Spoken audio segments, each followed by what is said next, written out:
everyone. I'm Colin Christianson with Tenacious Ventures, and we're here at NWES talking to some of the people on the floor, some of the speakers that we have, and people in booths. So today I have Richard Schenkar here, correct? Yes. Yeah, so he's a lawyer, and we're going to hear a little bit about the background of what he does as a lawyer. So go ahead and give us a little bit of background information on yourself.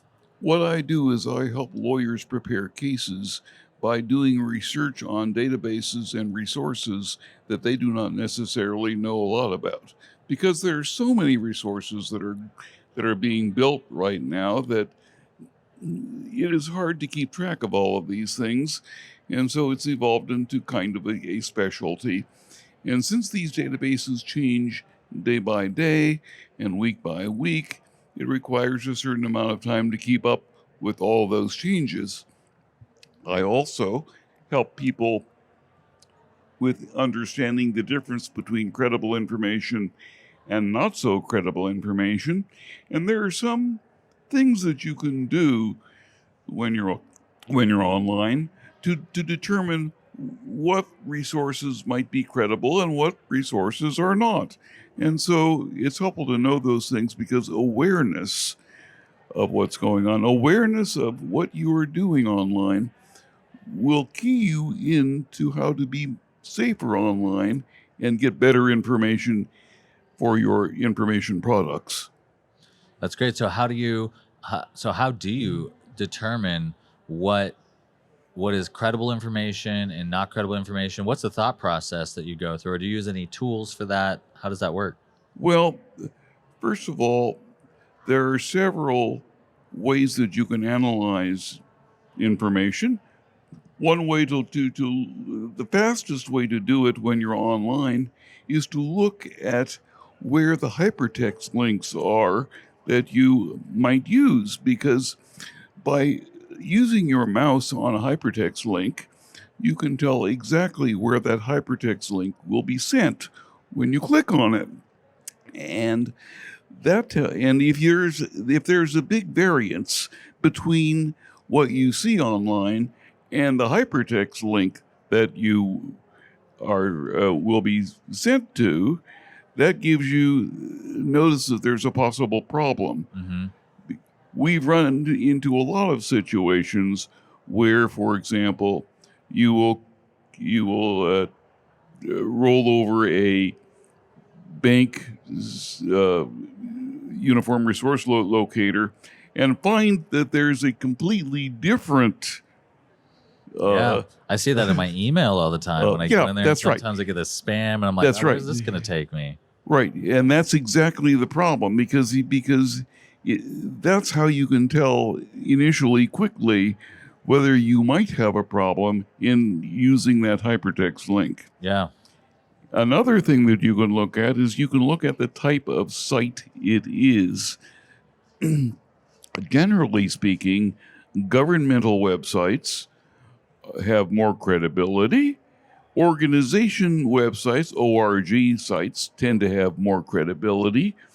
But even there, you have to use a certain amount of care and a certain amount of checking, because there have been situations where political influence or financing or access to other data or financing will affect the kind of information that resources will reflect and governmental agencies will reflect, because in some cases we see that by cutting off the funding of various government agencies, their data output may be affected.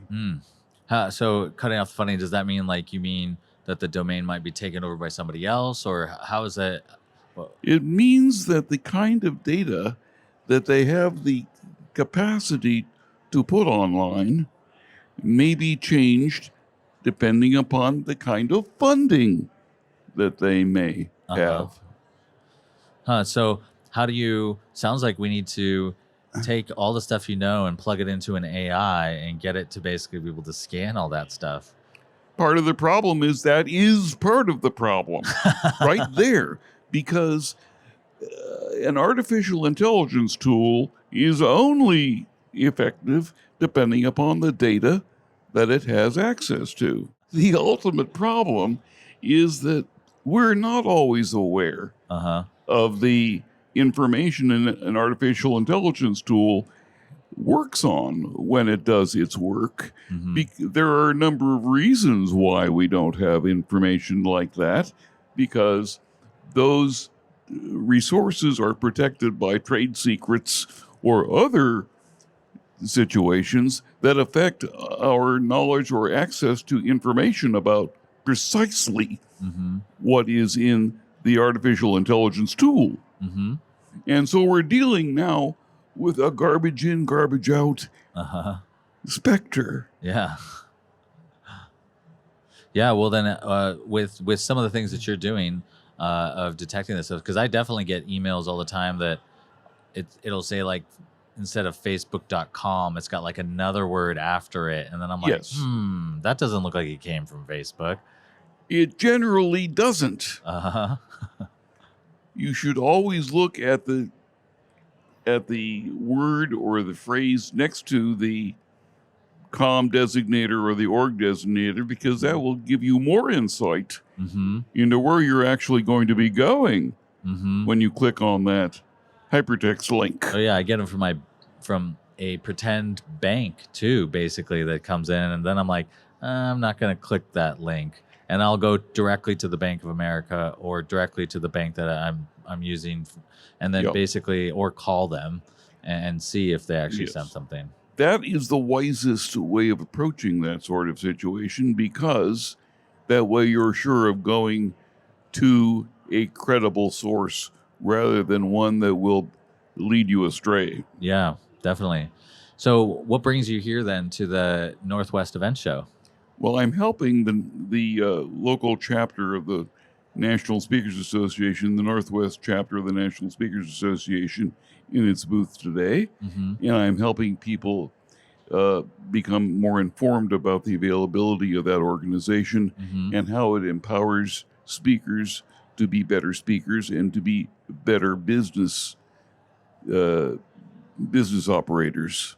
Awesome. And then what do you think of the event so far? What do you think of all the booths, the layout, overall reflections? Well, I've been really impressed, first of all, about the size of the event and the size of the building. This is my first time in this particular venue, and so I've been really very pleased at both its size and its relative comfort. Yeah, the scale is amazing. It's been running for multiple years, and so it's great to see the continued growth that's happening at events like this, and then connecting and networking people together so that they can partner, work together, hire each other. It's amazing. And again, also awesome for you to help with the speakers, to kind of get them all prepped and going with the association.